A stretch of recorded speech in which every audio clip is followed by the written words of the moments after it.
Okay, सो 12th CBSE board के लिए business studies में हम चैप्टर नंबर 4 स्टार्ट कर रहे हैं, प्लानिंग। मैनेजमेंट के 5 फंक्शंस होते हैं: planning, organising, staffing, directing, controlling. ठीक है, इसमें से जो सबसे प्राइमरी फंक्शन है उसका नाम है प्लानिंग। अगर मैं इसे प्राइमरी फंक्शन बोल रहा हूं, इसका क्या मतलब है? देखो, मैं इस जो चैप्टर लेके बैठा हूं आपके साथ, उसमें मेरा जो टारगेट है वो ये है कि मैं एक प्लान लेके बैठा हूं। ठीक है, मेरा टारगेट है, मैं इस चैप्टर पे आपको क्या क्या करवा के दूंगा। मैं कंसेप्ट मैं कंसेप्ट पढ़ाऊंगा, उस कंसेप्ट को क्वेश्चंस में कैसे अप्लाई करना है अगर केस स्टडी है तो, और अगर केस स्टडी नहीं है तो बिना केस स्टडी के जो क्वेश्चंस है, जो डायरेक्ट क्वेश्चंस है, उनको कैसे अप्लाई करना है, कितने मार्क्स के लिए क्वेश्चन आते हैं, और कौन सा टॉपिक कितना इंपॉर्टेंट है इस चैप्टर में, इसको हम यहाँ पे अंडरस्टैंड करने की कोशिश करेंगे। तो मेरा टारगेट है वो अंडरस्टैंडिंग देना, और ये मेरी प्लानिंग है। ठीक है, मैं पढ़ाना प्लानिंग चाहता हूं और मैं प्लानिंग करके बैठा हूं, राइट। सो जब भी हम प्लानिंग करते हैं, हम कोई ऑब्जेक्टिव सेट करते हैं। अगर मैं मीनिंग समझाऊं प्लानिंग का कि मीनिंग क्या है, तो प्लानिंग मतलब है कि मैं कोई गोल सेट करूंगा, कोई ऑब्जेक्टिव सेट करूंगा। उस ऑब्जेक्टिव को अचीव करने के वेरियस अल्टरनेटिव्स होंगे। उन वेरियस अल्टरनेटिव्स में से मैं बेस्ट पॉसिबल अल्टरनेटिव सिलेक्ट करूंगा। तो 3 स्टेप हो गई। गोल सेटिंग, जिसमें फोरकास्टिंग इन्वॉल्व है ना। फोरकास्टिंग इन्वॉल्व है मतलब मैं एंटिसिपेट कर रहा हूं कि यार मैं ये चीज अचीव करना चाहता हूं, या मैं अचीव करने की कोशिश करूंगा। तो एंटिसिपेशन और forecasting, that is goal setting.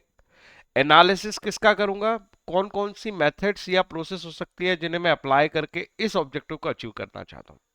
और तीसरा है डिसीजन मेकिंग, में उनमें से जो बेस्ट पॉसिबल है उसको सिलेक्ट कर लूंगा। इसको एक दूसरे तरीके से समझते हैं, बहुत सिंपल। अगर मैं प्रोडक्शन करना चाहता हूं किसी भी गुड्स का, सबसे पहले तो मैं ऑब्जेक्टिव सेट करूंगा कि in a given frame of time, एक हफ्ता हो सकता है, एक महीना हो सकता है, एक साल हो सकता है, उसमें कितनी यूनिट्स प्रोड्यूस करना चाहता हूं। उन यूनिट्स को प्रोड्यूस करने के कितने तरीके हैं।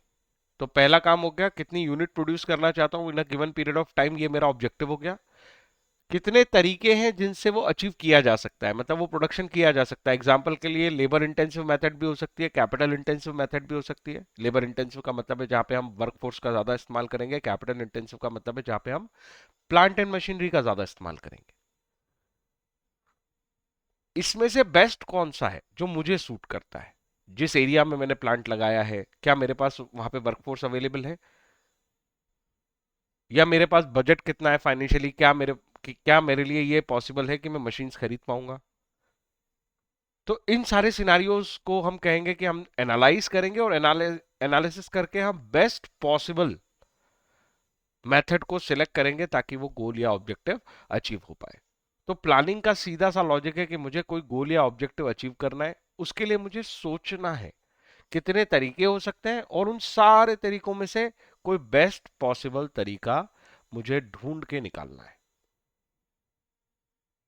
बस यही होती है प्लानिंग। जब भी प्लानिंग कर रहे हो, मतलब ये सब चीजें प्रेजेंट होनी चाहिए, ये उसका मीनिंग है, राइट। ओके, प्लानिंग को और बेहतर समझने के लिए कुछ स्टेटमेंट्स हैं जो जनरली यूज होते हैं और जो तुम्हें जनरली आंसर में यूज करने हैं। तो जब भी प्लानिंग समझाना है, तो 3 चीजें तो वही समझानी है कि setting goal, you can say analyse various course of action, various alternatives, and selecting best out of those alternative. ये 3 स्टेटमेंट तो देने ही है। उसके साथ आप और कौन से फर्दर स्टेटमेंट यूज कर सकते हो अपने आंसर्स में। अल्टीमेटली हमें, हमारा गोल क्या है, क्वेश्चन जब आएगा तो मुझे सफिशिएंट आंसर लिख के आना है। ठीक है, तो सफिशिएंट आंसर लिखने के लिए और क्या स्टेटमेंट है प्लानिंग के लिए। प्लानिंग एक प्रोसेस है। जब हम किसी चीज को प्रोसेस बोलते हैं तो उसका मतलब होता है कि कुछ इनपुट होगा, कुछ उस इनपुट को आउटपुट बनाने के बीच में जो कुछ हो रहा है वो प्रोसेस है। तो मेरे पास कुछ जनरल थॉट्स हैं, मैं मेंटल एक्सरसाइज करूंगा, मेंटल प्रोसेस करूंगा प्लानिंग करने के लिए। और मैं कुछ आउटपुट जनरेट करूंगा, मतलब मैं कुछ डिसाइड करके अपने इस फंक्शन को खत्म करूंगा। तो यहां एक्शंस नहीं होते, यहां थिंकिंग होती है सिर्फ। मैनेजमेंट में हम आगे बढ़ेंगे तब हम इंप्लीमेंटेशन और एक्शन मोड में आएंगे, लेकिन मैनेजमेंट के इस पार्ट में हम सिर्फ अपने आप को थिंकिंग प्रोसेस पे रखते हैं। So planning is a mental exercise, ठीक है, यहां एक्शंस नहीं होते। जो एक्शंस हमें बाद में लेने हैं उन्हें डिसाइड किया जाता है। इस चीज के डिफरेंस को समझना। Planning doesn't means you have to take actions. Planning means you have to decide what actions will you take in future to achieve your objective. कौन सी एक्शंस आप लोगे जिससे फ्यूचर में ऑब्जेक्टिव को अचीव कर पाओ। So this is the planning, right. So एक process है, और मैंने कहा ये एक थिंकिंग प्रोसेस है, और ये थिंकिंग आपको बिफोर डूइंग करनी है, एक्शन नहीं लेने हैं। जो एक्शन आप लेना चाहते हो उस पर सोचना है और तय करना है क्या ये एक्शन सही होगा, क्या ये एक्शन में मुझे मेरे गोल या ऑब्जेक्टिव तक ले जाएगा या नहीं। ये स्टेटमेंट दिमाग में छप जाना चाहिए, process of thinking before doing. क्योंकि हम ये बार बार जब अपने आंसर लिखेंगे तो हमारे बैक ऑफ द माइंड में ये चीज होनी चाहिए कि मैं अभी थिंकिंग एक्सरसाइज कर रहा हूं। जब भी मैं प्लानिंग का आंसर लिख रहा हूं मतलब कि यहां पे मैनेजमेंट केवल थिंकिंग कर रहा है, एक्शन नहीं ले रहा अभी, ठीक है। दूसरा, deciding in present what to be done in the future. ये बात भी अभी समझाई। मैं आज डिसाइड कर रहा हूं काम कब करूंगा फ्यूचर में, कल से शुरू कर सकता हूं, परसों से शुरू कर सकता हूं, एक हफ्ते बाद शुरू कर सकता हूं, डिसाइड आज कर रहा हूं। तो प्लानिंग का मतलब है you have to take decisions today for those actions which are going to be which you are going to take in future to achieve your goals, to achieve your objectives। और your मतलब organisational goal and organisations objective. It bridges the gap between where we are, हम अभी कहां खड़े हैं, और हम जहां पहुंचना चाहते हैं, where we want to go. तो ये तीन स्टेटमेंट है जो जनरली तुम्हें जब भी तुम अपना आंसर लिखो you can use it, you can use them, but sensibly. Planning को लेके हमने क्या क्या पढ़ा, फटाफट क्विक। प्लानिंग का मीनिंग पढ़ा है ना, मेरे साथ ही याद कर लो, इसको पेंडिंग मत छोड़ो, क्वेश्चन भी अभी करके निपटेंगे अपन। पहला, प्लानिंग मतलब ऑब्जेक्टिव सेट करना, फोरकास्टिंग और एंटिसिपेशन इस पार्ट में आता है कि आप फोरकास्ट लगाते हो। फोरकास्ट का मतलब है फ्यूचर को एंटिसिपेट करते हो with in a given period of time. मैं क्या ऑब्जेक्टिव अचीव करना चाहता हूं, जो ऑब्जेक्टिव मैं अचीव करना चाहता हूं उसके लिए कितने कोर्सेस ऑफ अल्टरनेटिव एक्शंस मेरे पास अवेलेबल है, और जो अवेलेबल है उसमें से जो बेस्ट पॉसिबल होगा उसको मैं डिसाइड करूंगा। ये डिसाइड करूंगा ये वर्ड इंपॉर्टेंट है। तीन स्टेटमेंट मैंने और तुम्हें सिखाया है जो तुम जनरली यूज कर सकते हो। Thinking before doing, right, bridges the gap between where we are and where you want to be. आप अभी कहां हो और आप कहां पहुंचना चाहते हो। और एक पॉइंट है डिसाइडिंग इन प्रेजेंट, आज हम डिसाइड कर रहे हैं कि हम क्या करेंगे फ्यूचर में। बार बार इन तीन बातों को दिमाग में लेके आओ। जब ये सेट हो जाएंगे तो अगला टॉपिक इसी के ऊपर बिल्डअप होगा। ये सारे फंक्शंस ऑफ मैनेजमेंट बिल्डअप है, ठीक है, और इसमें बहुत अच्छी केस स्टडीज आती है। इसलिए जरूरी है कि इनको समझ के किया जाए और ये बात भी समझी जाए कि मुझे कौन सा स्टेटमेंट का कहां पे इस्तेमाल करना है, ठीक है। अभी हम देखेंगे प्रैक्टिकली। जो ये तो हो गया मीनिंग। अब हम पढ़ेंगे फीचर्स, कैरेक्टरिस्टिक या नेचर, जो भी कह लो इसे, किसके, प्लानिंग के। जब हम किसी भी चीज के फीचर्स पढ़ते हैं इसका मतलब होता है कि ये सारे इंग्रेडिएंट्स प्रेजेंट होंगे किसी प्रोसेस में। हमने भी पढ़ा ना, प्लानिंग इज अ प्रोसेस। जब ये सारे इंग्रेडिएंट्स जितने मैं अभी बताने वाला हूं ये सब प्रेजेंट होंगे किसी प्रोसेस में, तभी वो प्रोसेस प्लानिंग है। या किसी प्रोसेस को प्लानिंग बोलने के लिए हमें चेक करना पड़ेगा कि ये सारे इंग्रेडिएंट्स उसमें प्रेजेंट हैं या नहीं। तो कोई प्रोसेस प्लानिंग कब बनेगी? अभी हम 7 इंग्रेडिएंट्स पढ़ने वाले हैं। ये 7 चीजें, ये 7 चीजें, ये 7 आइटम्स जब तक किसी प्रोसेस में प्रेजेंट नहीं है वो प्लानिंग नहीं है। इस चीज को पहले समझ लो, ठीक है? कौन कौन सी हैं ये 7 चीजें? पहला, प्लानिंग का जो फोकस है वो ऑब्जेक्टिव अचीव करने पे होता है। मतलब आप कोई प्रोसेस अप्लाई कर रहे हो जिसमें ऑब्जेक्टिव की बात ही नहीं हो रही, तो फिर वो प्लानिंग नहीं है। प्लानिंग का थॉट ही कहां से आता है? मुझे कोई ऑब्जेक्टिव अचीव करना है, वहां से मैं सोचना शुरू करता हूं। मेरा बेस ही ऑब्जेक्टिव है, मेरा कोई गोल जो मैं अचीव करना चाहता हूं। As organisation, organisation profit objective achieve करना चाहती है, ऑर्गेनाइजेशन ग्रोथ ऑब्जेक्टिव अचीव करना चाहती है, ऑर्गेनाइजेशन प्रोडक्शन में कुछ ऑब्जेक्टिव अचीव करना चाहती है, मार्केटिंग में कोई ऑब्जेक्टिव अचीव करना चाहती है। तो जो ऑब्जेक्टिव अचीव करना चाहती है प्लानिंग उसी डायरेक्शन में चलेगी, ठीक है?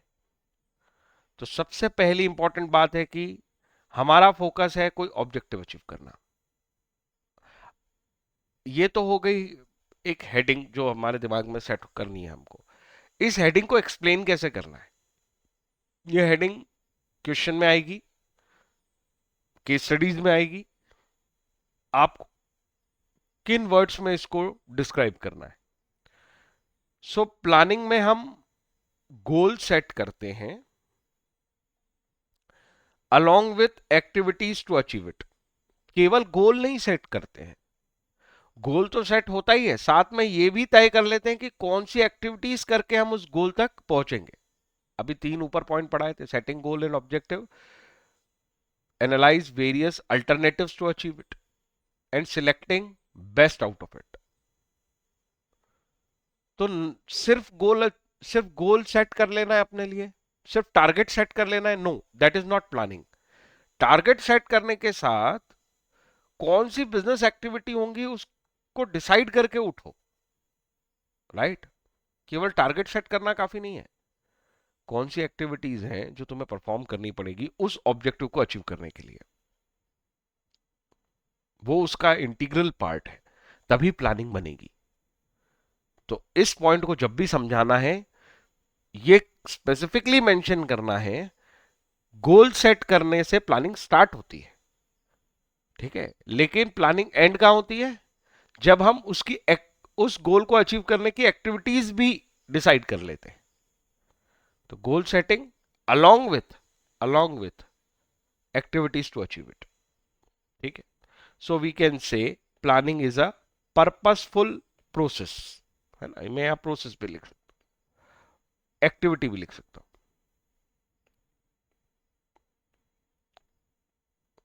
सो प्लानिंग एक पर्पसफुल प्रोसेस है, मतलब बिना पर्पस के प्लानिंग नहीं होती।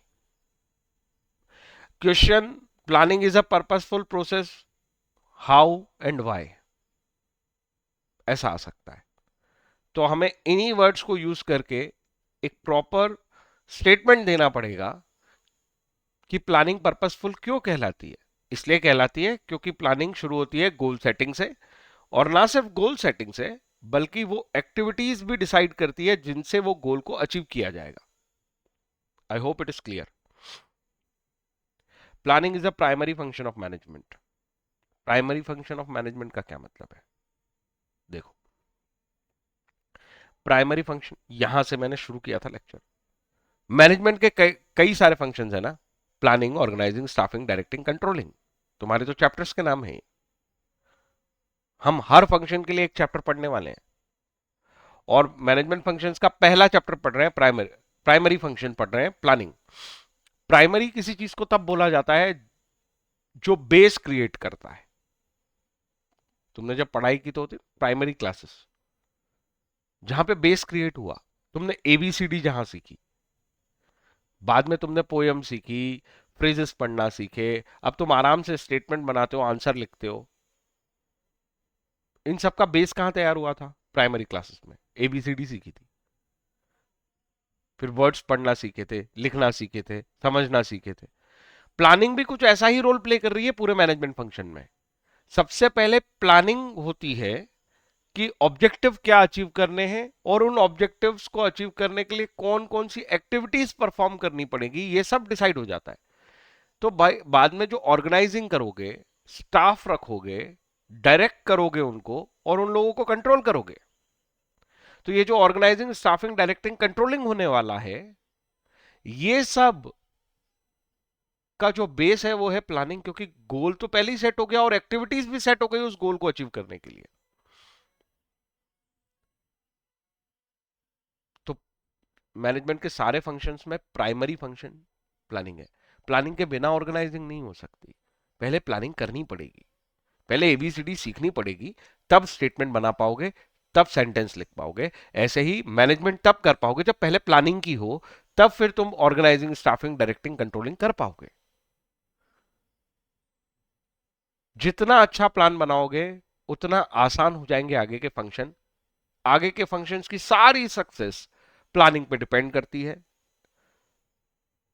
ये प्राइमरी फंक्शन है। ये फ्रेमवर्क प्रोवाइड करता है। फ्रेमवर्क का मतलब होता है कि आपका स्कोप तय कर देता है, कितना स्टाफ रखना है प्लानिंग तय कर देता है, क्या डायरेक्ट करना है प्लानिंग तय कर देता है। तो वो जो फ्रेमवर्क है जिसके अंदर आगे के फंक्शंस परफॉर्म होंगे, उनके या मैं कह लूं कि उन सारे फंक्शंस का जो स्कोप है वो प्लानिंग के समय ही तय हो जाता है। उसकी प्रेमाइसिंग प्लानिंग के समय ही हो जाती है। तो ये शब्दों का इस्तेमाल करना है, राइट। प्लानिंग मैनेजमेंट के बाकी सारे फंक्शंस के लिए फ्रेमवर्क प्रोवाइड करता है, उनके लिए प्रेमाइसिंग करके देता है, उनका स्कोप डिसाइड करता है। इसलिए प्लानिंग एक प्राइमरी फंक्शन है। ऐसा भी कह सकते हैं कि मैनेजमेंट का कोई और फंक्शन तब तक परफॉर्म नहीं किया जा सकता जब तक कि प्लानिंग ना कर ली गई हो। ये सब एक्सप्लेनेशन है जो हमें आंसर में यूज कर रहे हैं जब हम ये एग्जामिनर को समझा रहे होंगे कि प्लानिंग प्राइमरी फंक्शन क्यों है, why we are considering planning as a primary function. Okay, आगे चलते हैं। अच्छा, इसमें लिखने के लिए कुछ फॉर्मल चीजें मैंने और निकाली है, देखो। It lays down the base, जो मैं समझा रहा था कि आपकी nursery classes, primary classes base बना रही थी, ऐसे ही मैनेजमेंट फंक्शंस के लिए बेस कौन बनाएगा? Planning. Other functions perform with in the framework, जो आज हम फ्रेमवर्क तय कर देंगे। जैसे घर की प्लानिंग करते हैं हम, तो प्लॉट साइज क्या होगा, कितने रूम्स बनाएंगे, कैसे बनाएंगे, क्या मटेरियल यूज करेंगे, पहले ये प्लान होता है। जब वो प्लान हो जाता है तो आगे के फंक्शंस उसको फॉलो करते हैं सिर्फ, वहां पे स्कोप बदल नहीं सकता, राइट। तुम अपना कैरियर प्लान बनाते हो, तो 11th 12th में आपने सब्जेक्ट तय कर लिया, आपने फ्रेमवर्क तय कर लिया, आगे का आप उसके अंदर एफिशिएंसी बढ़ा सकते हो अपनी, लेकिन स्कोप नहीं बढ़ा सकते। जिसने मेडिकल लिया है उसने मेडिकल लिया है, जिसने कॉमर्स लिया है उसने कॉमर्स लिया है, जिसने मैथ्स लिया है उसने मैथ्स लिया है। आई होप मेरी बात समझ गए। तो फ्रेमवर्क प्लानिंग ही तय करती है। और जिस तरह आप अपने लिए सोच रहे हो, ऐसी ऑर्गेनाइजेशन के लिए सोच के देखो। बिजनेस ऑर्गेनाइजेशन प्लानिंग करके अपना स्कोप तय कर लेती है, अपनी ऑर्गेनाइजिंग, स्टाफिंग, डायरेक्टिंग, कंट्रोलिंग उसी फ्रेमवर्क में करेंगी जो फ्रेमवर्क उन्होंने प्लानिंग के समय पे तय कर लिया था। Hence planning directs other functions, मतलब ये डायरेक्शन देती है। तो तीन वर्ड यहां पे देखो, एक है बेस, एक है फ्रेमवर्क और एक है डायरेक्शंस। अदर फंक्शंस को लेके ही ये तीन स्टेटमेंट है। अदर फंक्शंस के लिए बेस है प्लानिंग, अदर फंक्शंस का फ्रेमवर्क डिसाइड कर देता है प्लानिंग, और अदर फंक्शंस को डायरेक्ट करता है। डायरेक्ट करता है मतलब कि उनके लिए डिसाइड कर देता है कि अब इसी तरफ सोचना है, दूसरी तरफ नहीं सोचना है। हमने कॉमर्स ले लिया, हमको कॉमर्स की तरफ सोचना है। बिजनेस ने अगर ये तय कर लिया है कि हम लेबर इंटेंसिव मेथड पे जाएंगे, प्लानिंग के समय ही एक्टिविटीज तय कर ली है, गोल तय कर लिया है, तो फिर लेबर इंटेंसिव पे ही सोचो, स्टाफिंग के समय, डायरेक्टिंग के समय, कंट्रोलिंग के समय, उसी मेथड से आप प्रोडक्शन करना है। सो आगे आने वाले फंक्शंस, मैनेजमेंट के जो बाकी के फंक्शंस हैं जो प्लानिंग के बाद हमें परफॉर्म करने हैं, उनकी डायरेक्शन सेट कर दी है किसने? प्लानिंग ने। अब उसी डायरेक्शन में काम होगा, इसीलिए इतना इंपॉर्टेंट और वाइटल फंक्शन है प्लानिंग। यहां से शुरुआत होती है मैनेजमेंट की। आई होप मेरी बात समझ में आ गई। Planning is pervasive. परवेजिव का क्या मतलब है? देखो, इसका मीनिंग होता है सब पे अप्लाई होने की कैपेसिटी। सभी तरह की सिचुएशन में, सभी तरह की कंपनीज पे या सभी तरह की ऑर्गेनाइजेशन पे प्लानिंग अप्लाई होती है। आप छोटी ऑर्गेनाइजेशन हैंडल करते हो, बड़ी ऑर्गेनाइजेशन हैंडल करते हो, मिड साइज फर्म हैंडल करते हो, प्लानिंग तो करनी ही पड़ेगी। आप बच नहीं सकते। आप ये नहीं कह सकते कि केवल बड़ी ऑर्गेनाइजेशंस के लिए प्लानिंग जरूरी है, छोटी ऑर्गेनाइजेशन को प्लान नहीं करना पड़ता। नहीं, ऐसा नहीं है।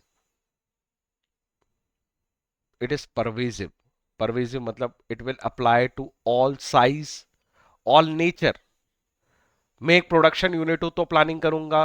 सर्विस यूनिट को प्लानिंग की जरूरत है क्या? बिल्कुल है। प्रोडक्शन करते हो, सर्विस देते हो, आपका साइज कुछ भी हो, लार्ज, मिड साइज, स्मॉल, आपका नेचर कुछ भी हो, प्रोडक्शन करने वाली ऑर्गेनाइजेशन हो या सर्विस देने वाली ऑर्गेनाइजेशन, आपको प्लानिंग करनी पड़ेगी। ओके, तो इट इज रिक्वायर। और हाँ, ऑर्गेनाइजेशन में भी ना डिफरेंट लेवल ऑफ मैनेजमेंट होते हैं। एक होता है टॉप मैनेजमेंट, जैसे बोर्ड ऑफ डायरेक्टर्स, स्ट्रेटजी बनाते हैं वो लोग। नीचे होता है operational management, general managers, plant in charge.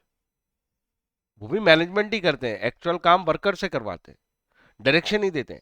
लेकिन टॉप मैनेजमेंट से वो डायरेक्शन लेते हैं, फिर अपने नीचे वालों को डायरेक्शन देते हैं। एक होता है लोअर मैनेजमेंट, वो केवल लोगों को सुपरवाइज करता है, जिनको सुपरवाइजर्स कहा जाता है, फोरमैन कहा जाता है। तो सुपरवाइजर्स और फोरमैन जो है सबसे लोअर टीयर है मैनेजमेंट का। एक मिडिल टीयर होता है जो टॉप मैनेजमेंट से डायरेक्शन लेके लोअर टीयर को देता है। 3 लेवल ऑफ मैनेजमेंट होते हैं हमेशा, टॉप, मिडिल एंड लोअर। ये चीज जनरल नॉलेज की तरह पता होना चाहिए कोई भी फंक्शन ऑफ मैनेजमेंट पढ़ रहे हो तो, क्योंकि इसका इस्तेमाल होगा। तो कोई भी लेवल ऑफ मैनेजमेंट हो, प्लानिंग सबके लिए जरूरी है। सबको अपने लेवल पे प्लानिंग करनी पड़ती है, क्योंकि सब अपने गोल सेट करते हैं। टॉप मैनेजमेंट अपने तरह का गोल सेट करता है, मिडिल मैनेजमेंट अपने तरह का गोल सेट करता है, और लोअर मैनेजमेंट का गोल अलग तरह के होते हैं। सब अपने लिए गोल सेट करते हैं। सब ये भी तय कर लेते हैं अलोंग विथ सेटिंग गोल्स कि कौन सी एक्टिविटीज हैं जो परफॉर्म करके इस गोल को अचीव किया जाएगा। तो प्लानिंग सबको करनी पड़ती है। ठीक है। सो ये कोई एक्सक्लूसिव एक्टिविटी नहीं है कि केवल टॉप मैनेजमेंट करेगा, मिडिल और लोअर मैनेजमेंट को नहीं करनी है। जिसको मैनेजमेंट करना है, चाहे लोअर लेवल का करना हो, चाहे मिडिल लेवल का करना हो, या टॉप लेवल का करना हो, उसे प्लानिंग करनी पड़ेगी। आई होप मेरी बात समझ में आ रही है। हाउएवर, नेचर एंड एक्सटेंट में वेरी। टॉप मैनेजमेंट जिस लेवल की प्लानिंग कर रहा है, क्या सेम तरह की प्लानिंग मिडिल लेवल करेगा? नहीं।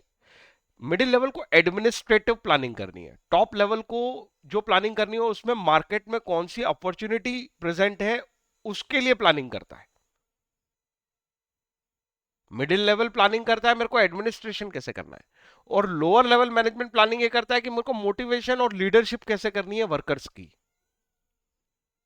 सबके प्लानिंग के गोल अलग डायरेक्शन में जाते हैं, उनका नेचर अलग हो सकता है, एक्सटेंट अलग हो सकता है।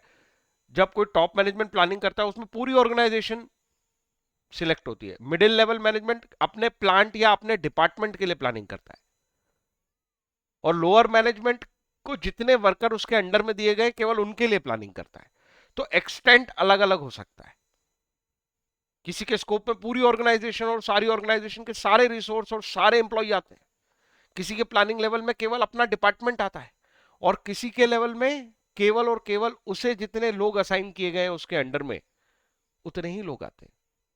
आई होप मेरी बात समझ में आ गई। तो नेचर और एक्सटेंट भले ही वेरी कर जाए, पर प्लानिंग तो करनी पड़ेगी। यू कैन नॉट से कि प्लानिंग नहीं करनी पड़ेगी। तो हर लेवल ऑफ मैनेजमेंट को अपने गोल सेट करने हैं, अपने लिए प्लानिंग करनी है, एक्टिविटीज तय करनी है कौन सी परफॉर्म करनी पड़ेगी उस गोल को अचीव करने के लिए। ये स्टेटमेंट जितनी बार बोलोगे उतना दिमाग में सेट होगा, उतने आराम से किसी आंसर में आप यूज कर पाओगे।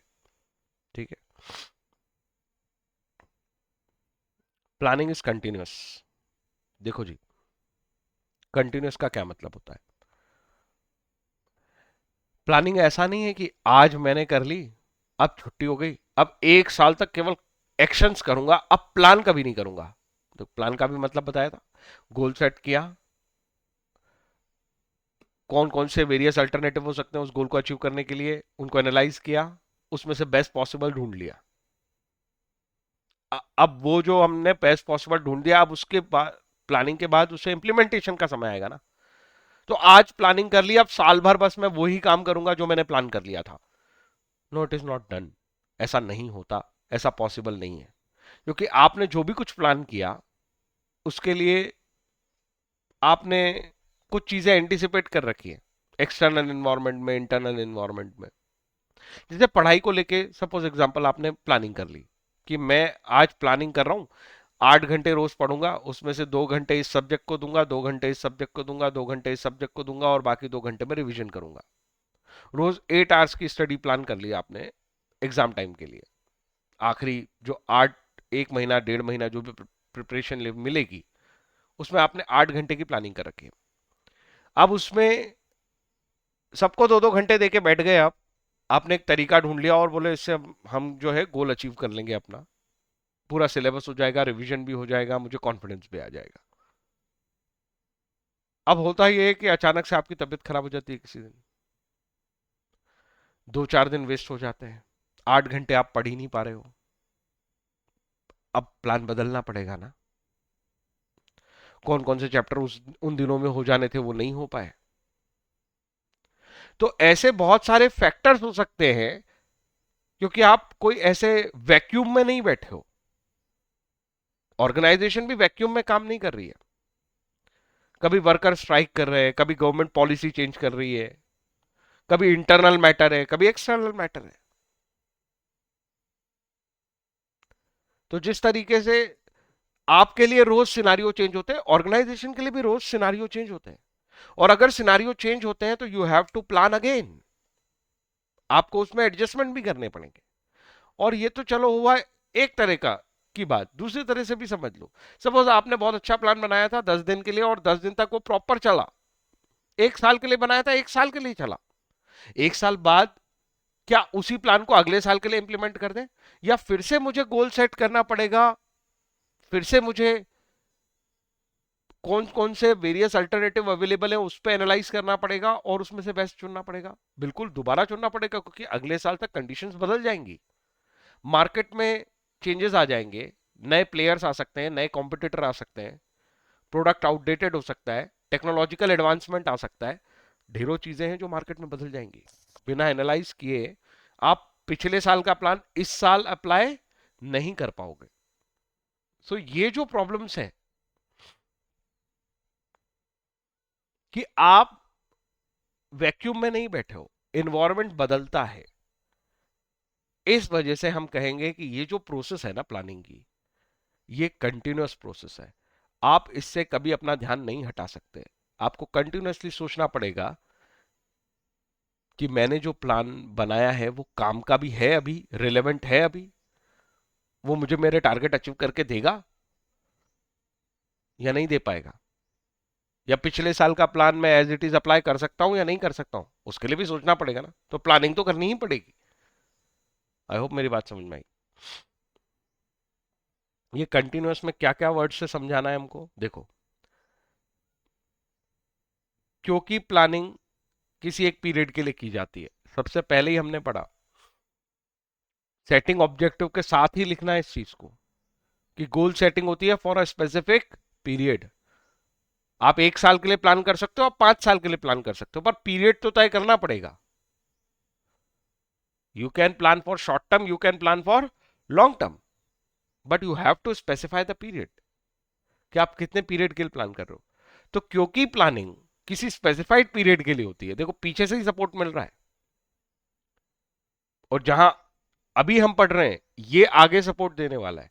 इसलिए इसको लिंकेज में पढ़ना जरूरी है। पूरे मैनेजमेंट के फंक्शंस हमें लिंकेज में पढ़ने पड़ेंगे, तभी केस स्टडी सॉल्व कर पाओगे। ठीक है, और ये कठिन नहीं है, ये सब कुछ लॉजिकल है, रटने वाली बात ही नहीं है यहां। तो क्योंकि प्लानिंग स्पेसिफाइड पीरियड के लिए की गई थी और इस पीरियड के एंड हो जाने पे क्योंकि सिचुएशंस बदल सकती हैं, जब ये पीरियड एंड हो जाएगा तो क्या होगा, सिचुएशंस बदल जाएंगी, इन्वायरमेंट बदल जाएगा। इन्वायरमेंट तो कंटिन्यूअसली चेंज हो रहा है, तो हमें प्लानिंग फिर से करनी पड़ेगी नई सिचुएशन के हिसाब से। इसलिए हम कह रहे हैं कि प्लानिंग एक कंटिन्यूअस एक्सरसाइज है।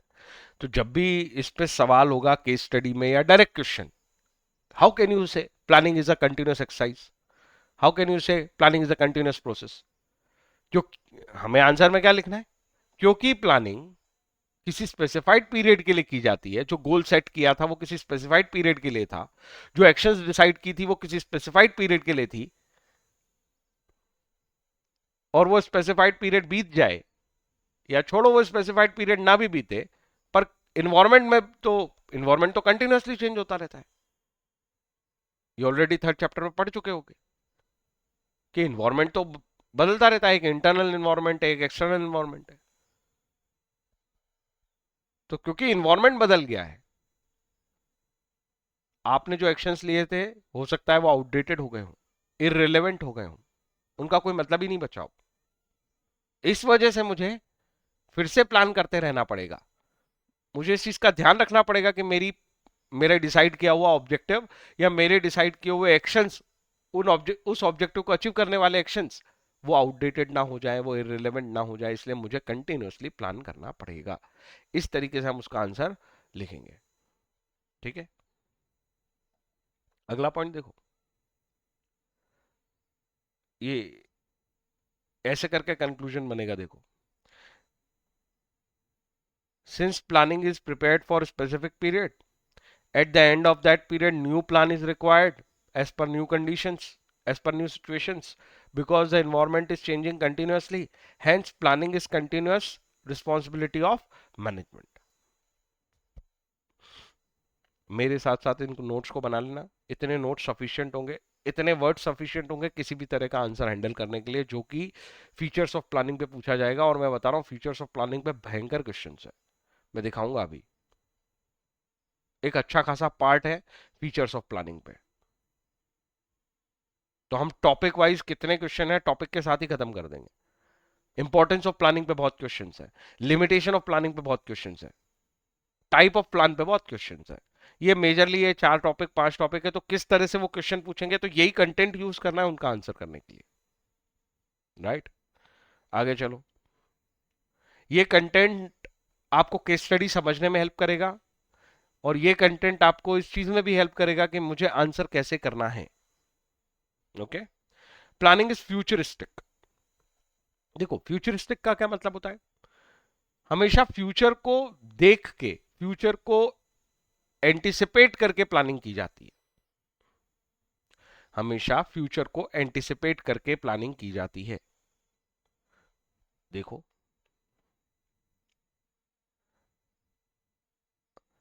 Thinking about the future is the key. Plan करने का मतलब यह कि आपको फ्यूचर सोचना है, आज थोड़ी सोचना है। फ्यूचर में क्या करेंगे, क्या अचीव करना है, उस अचीवमेंट को करने के लिए या उस गोल को अचीव करने के लिए मैं कौन कौन सी एक्टिविटी परफॉर्म करूंगा, यही मेरी प्लानिंग है। जो एक्शंस हैं, प्लानिंग वो एक्शन है जो आज ले रहे हैं, और उस गोल को अचीव करने की जो एक्शन है वो फ्यूचर में लेंगे। प्लानिंग वो एक्शन है जो आज ले रहे हैं, एट प्रेजेंट मैं प्लान कर रहा हूं, एक्शन नहीं कर रहा हूं। मतलब ऑर्गेनाइजेशन स्टाफ आज नहीं रख लेगी, पहले प्लान कर रही है। फ्यूचर में स्टाफ रखना है, तो फ्यूचर में स्टाफ कितना रखना है उसके लिए प्लान आज हो रहा है।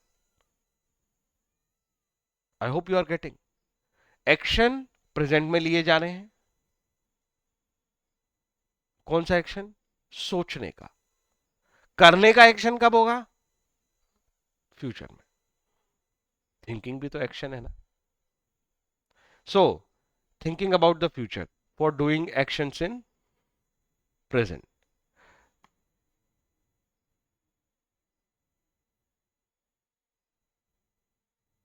तो ये जो थिंकिंग है ये प्रेजेंट पे हो रही है, ऐसे भी पकड़ सकते हो। और एक्शंस होंगे फ्यूचर में।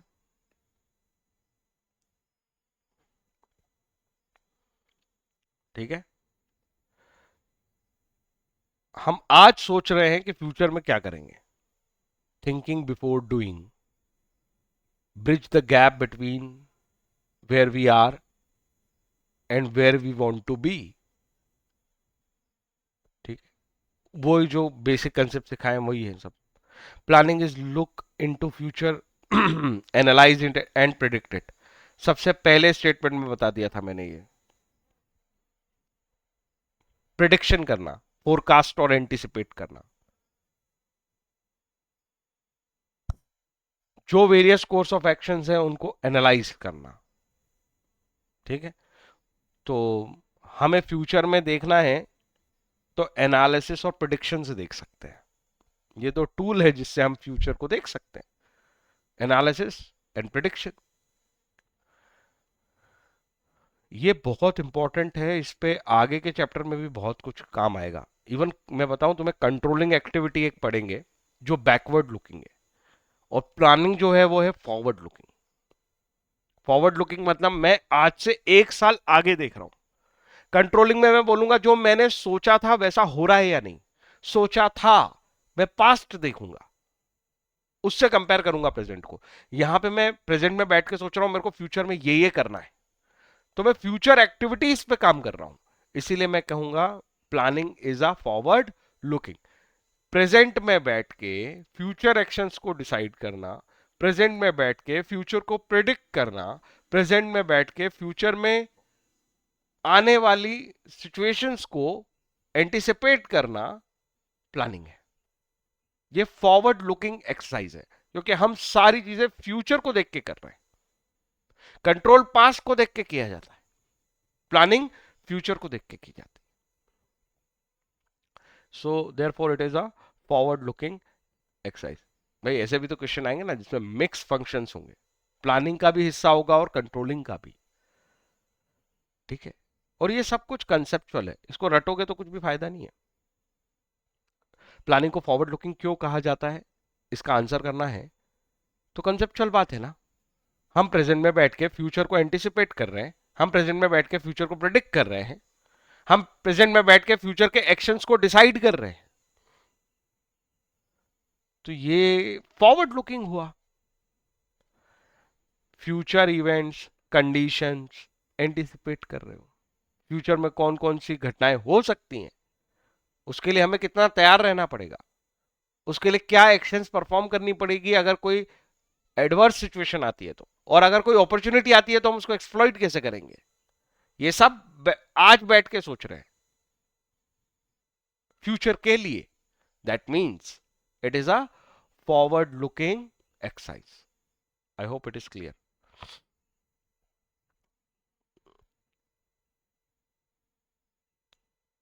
केवल दो और पढ़ लेते हैं।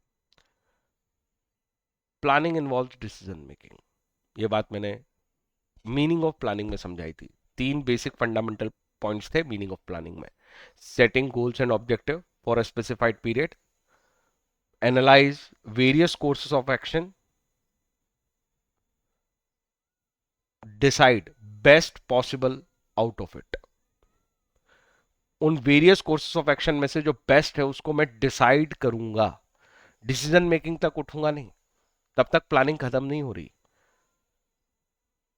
सिर्फ एनालाइज कर लिया फ्यूचर में ऐसा ऐसा होगा, सोच लिया, क्या प्लानिंग हो गई?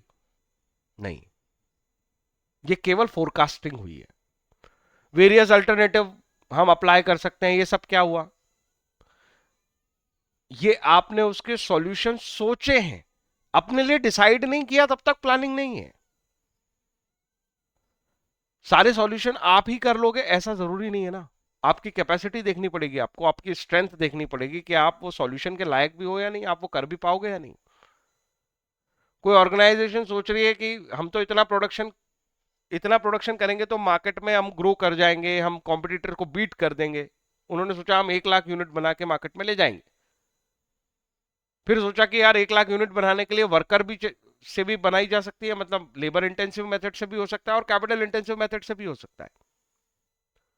बस यहां रुक गया वो। तो क्या प्लानिंग हो गई? अभी कोई प्लानिंग नहीं हुई है।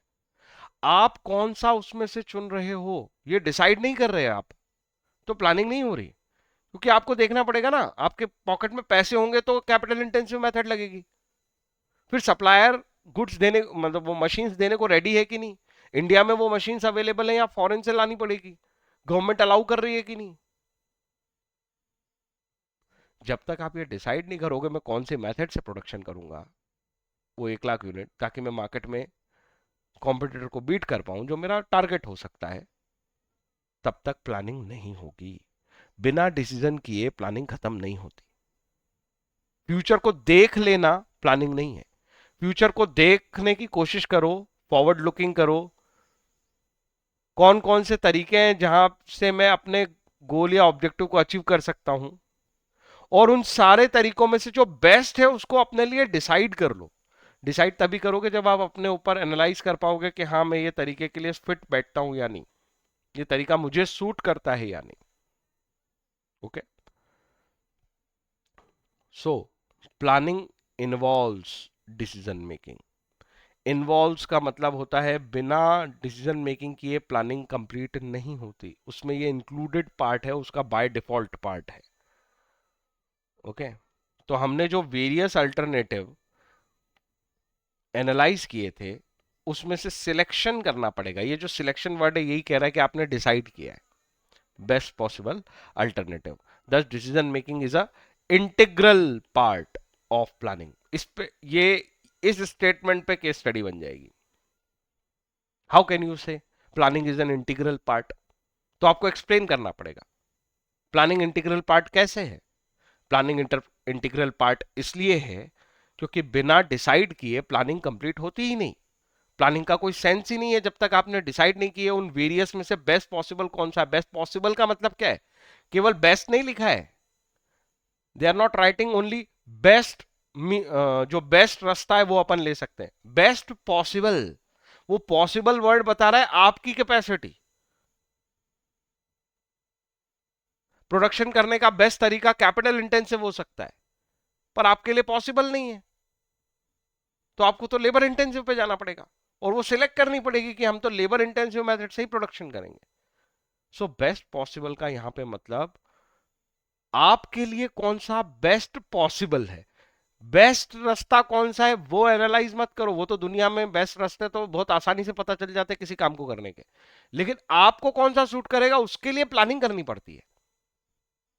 Are you getting my point? पढ़ने का बेस्ट तरीका क्या है? अभी सर्च करो गूगल पे, अभी ढूंढ लोगे। मेमोरी का बेस्ट तरीका क्या है? आपको सूट क्या करता है, आपके लिए पॉसिबल है क्या वो? आपको एग्जाम में वो काम देगा क्या? ये चीज आपको देखनी है, ऐसी ऑर्गेनाइजेशन को देखनी है। सो बेस्ट पॉसिबल वर्ड पे ध्यान रखना, अकेला बेस्ट नहीं लिखा है। ठीक है, तो हमें तो प्लानिंग करनी पड़ेगी, और ये प्लानिंग तभी हो सकती है जब हम वेरियस अल्टरनेटिव को एनालाइज करते हैं। और एनालिसिस में हम यही देखते हैं कि यार हम ये चीजें अप्लाई कर भी पाएंगे या नहीं। Planning is a mental exercise. बहुत क्वेश्चन है इस पे, शॉर्ट में भी बहुत क्वेश्चन आते हैं, लॉन्ग आंसर में भी आ सकते हैं, केस स्टडी में तो आते ही आते हैं। मेंटल एक्सरसाइज किसको बोलते हैं? थिंकिंग प्रोसेस, ऊपर पढ़ लिया हमने ऑलरेडी कि प्लानिंग जो है वो थिंकिंग बिफोर डूइंग है। एक्शन नहीं ले रहे, सोच रहे हैं कौन सा एक्शन हम फ्यूचर में लेना स्टार्ट करेंगे ताकि गोल अचीव हो जाए। इसको समझाने के लिए जो कंटेंट है उस पर ध्यान देना। It is an application of mind. Mind को अप्लाई करने का मतलब क्या होता है? जहां आप फैक्ट्स बिना बायस हुए फैक्ट्स को ध्यान में रख के कुछ डिसाइड करते हो, बायसनेस नहीं चलेगी। कोई चीज प्रेफरेंशियल बेस पे नहीं चलेगी, मुझे ये पसंद, ये काम करना पसंद है, ये काम करना पसंद नहीं है, आपकी पसंद वसंद से मतलब नहीं है। माइंड अप्लाई क्या माइंड क्या कहता है, जो चीज कम समय में कम कॉस्ट पे अचीव हो सकती है, आपको वो अच्छी लगती है या नहीं इससे फर्क नहीं पड़ता। अगर वो पॉसिबल है तो आपको उसी तरीके से काम करना है। माइंड की एप्लीकेशन ये है। तो प्लानिंग करते समय भी आपको जब अल्टरनेटिव्स ढूंढने हैं, उन्हें एनालाइज करना है, तो अपना माइंड अप्लाई करना है। पर्सनल चॉइस, पर्सनल प्रेफरेंस नहीं चलेंगे। माइंड अप्लाई करते हो, इसमें एक पार्ट तो हो गया जजमेंट वाला, ये जो मैंने अभी बताया, एक पार्ट हो गया आईक्यू वाला। आप जो वेरियस अल्टरनेटिव फ्यूचर में एंटिसिपेट कर रहे हो, तो जिसका माइंड शार्प है, जो अच्छा ऑब्जर्व करता है, वो ही अच्छा एंटिसिपेट कर पाएगा फ्यूचर में क्या क्या सिनारियोस, क्या क्या दिक्कतें, थ्रेट्स, क्या क्या अपॉर्चुनिटीज प्रेजेंट हो सकती हैं, जो हमारे सामने आ सकती हैं। तो वो फोरसाइट कहलाती है। आप अपने इन्वायरमेंट को रोज ऑब्जर्व करो, ठीक है। बारिश का सीजन चल रहा है फॉर एग्जाम्पल, तो कल बारिश होगी या नहीं होगी, ये फोरसाइट है। आप पढ़ाई करते हो, ठीक है, एग्जाम की तैयारी करते हो, एग्जाम में क्वेश्चंस आते हैं, जो कंटेंट पढ़ाया गया उसमें से कौन सा कंटेंट है जिसपे बार बार क्वेश्चन पूछा जा रहा है, जहां पे लोग चाहते हैं या एग्जामिनर्स चाहते हैं कि आपका ध्यान होना चाहिए। अगर आपने प्लानिंग सीखी है तो, या ये कंटेंट पढ़ा है, तो आपको प्लानिंग के बारे में ये चीजें तो पता ही होना चाहिए, जो बेसिक फंडामेंटल है प्लान के। आप इस पे फोरसाइट ला सकते हो कि क्वेश्चन किस ग्राउंड पे पूछा जा रहा है, अगली एग्जाम में किस तरह से पूछा जा सकता है। ये एप्लीकेशन ऑफ माइंड का एग्जाम्पल है। फोरसाइट, इंटेलेक्चुअल इमेजिनेशन और साउंड जजमेंट। तो तीन चीजें हैं,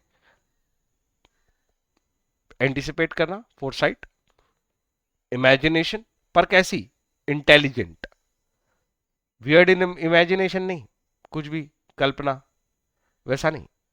इंटेलिजेंट इमेजिनेशन, इंटेलिजेंट इमेजिनेशन का मतलब जहां पे आपने पीछे एनालाइज किया है कि पिछले 5 साल में पेपर्स में किस तरह का कंटेंट पूछा जा रहा है, केस स्टडी पूछी जा रही है, डायरेक्ट क्वेश्चन पूछे जा रहे हैं, किन टॉपिक्स पे डायरेक्ट क्वेश्चन है और किन टॉपिक्स पे केस स्टडी है। इंटेलिजेंट इमेजिनेशन से आप ये इमेजिन कर सकते हो कि अगले एग्जाम में जो पैटर्न है वो इसी तरह का हो सकता है, ठीक है। साउंड जजमेंट, ये जजमेंट का एग्जांपल तो मैंने भी बताया। आपको अच्छा कौन सा टॉपिक लगता है, वही वही पढ़ के जाओगे तो क्या एग्जाम में वही आएगा? No, it is not necessary. अपने पर्सनल प्रेफरेंसेस को साइड में रख के जज करो हमेशा। इसको बोलते हैं रेशनल थिंकिंग। रेशनल होके सोचो। रेशनल होके सोचने का मतलब है फैक्ट्स एंड फिगर्स पे बेस रहो। पर्सनल प्रेफरेंस और पर्सनल चॉइसेस को असाइड रखो, ठीक है। So planning is an intellectual activity. Planning करना इंटेलिजेंट लोगों का काम है। अगर इंटेलिजेंट हो, अपने आप को समझते हो, तो हमेशा प्लान किया करो। ऑर्गेनाइजेशन बिना प्लानिंग के नहीं चलती, वहां तो पॉसिबल ही नहीं है। और उन्हीं लोगों को टॉप मैनेजमेंट पे रखा जाता है जो सबसे ज्यादा इंटेलिजेंट समझे जाते हैं। प्रमोशन उसी ग्राउंड पे होता है, जो फ्यूचर को बेटर एंटिसिपेट कर पाते हैं, फिर कोर्सेस ऑफ एक्शन डिसाइड कर पाते हैं कि फ्यूचर में जो सिचुएशन आएगी उसको हैंडल करने के लिए हम कौन कौन से एक्शंस लेंगे, right. Thinking rather than doing. Planning doing नहीं है, वो थिंकिंग ही है। और ये प्लान, हम कौन सा पॉइंट समझा रहे हैं, it is a mental exercise. तो ये लाइन लिखनी जरूरी है उसमें, कि प्लानिंग का तो मतलब ही थिंकिंग होता है, वहां एक्शंस लेने ही नहीं है। एक्शन तो फ्यूचर में लिए जाएंगे, थिंकिंग प्रेजेंट में हो रही है, एक्शन फ्यूचर में लिए जाएंगे, ठीक है। पर जो आपकी थिंकिंग है, इमेजिनेशन है, ये करने को कह दिया तो कुछ भी इमेजिन करना है, ऐसा नहीं है। जो लॉजिकल हो, जो सिस्टमेटिक हो, वैसी थिंकिंग ही काम की है। Logical and systematic thinking. ठीक है। गेस वर्क, ऐसा भी तो हो सकता है, वैसा भी तो हो सकता है, ऐसा भी तो हो जाएगा, वो भी तो हो जाएगा, होने को तो कुछ भी हो सकता है सर। बिल्कुल हो सकता है, पर आप ऐसा कुछ भी सोचोगे, दिस इज गेस वर्क। अगर आपने कुछ लॉजिक लगाया है, आपने कुछ सिस्टमेटिकली उसको सोचा है, तो आप उसे कह सकते हो कि ये मेंटल एक्सरसाइज की है। केवल गैस वर्क लगाया है कि इतनी इतनी सारी पॉसिबिलिटी है, सब सोच लिया आपने, this is not planning, this is not mental exercise. Mental exercise तो तभी है जब आपने कुछ लॉजिकल और सिस्टमेटिक थिंकिंग की है। आपकी थिंकिंग का कोई लॉजिक है, उसका कोई सिस्टम है, वो किसी फैक्ट्स एंड फिगर्स पे बेस्ड है, वो कोई मेथोडोलॉजी अप्लाई कर रही है, तब तो आपकी थिंकिंग सिस्टमेटिक और लॉजिकल है। आपने केवल गैस वर्क किया है, ऐसा भी हो सकता है, वैसा भी हो सकता है, फ्यूचर में ये भी हो सकता है, वो भी हो सकता है, this is just guessing and this is not mental exercise.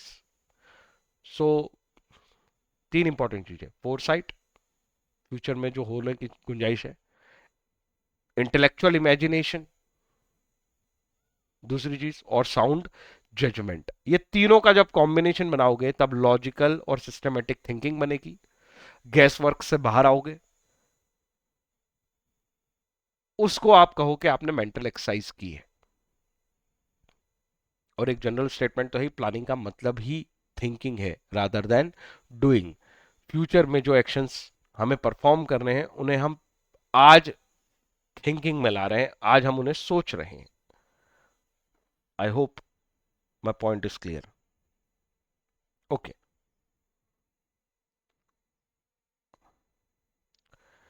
देखो, मैं कंटेंट का लेक्चर अलग कर रहा हूं तुम्हारे लिए, रिकॉर्ड, इसको रिवीजन करना हो, इसमें से किसी पॉइंट को रिवीजन करना हो, इसके पीछे ही मैं इसके क्वेश्चंस का लेक्चर डालने वाला हूं। तो क्वेश्चंस का लेक्चर सेपरेट कर रहा हूं, कंटेंट का लेक्चर सेपरेट रख रहा हूं। ओके।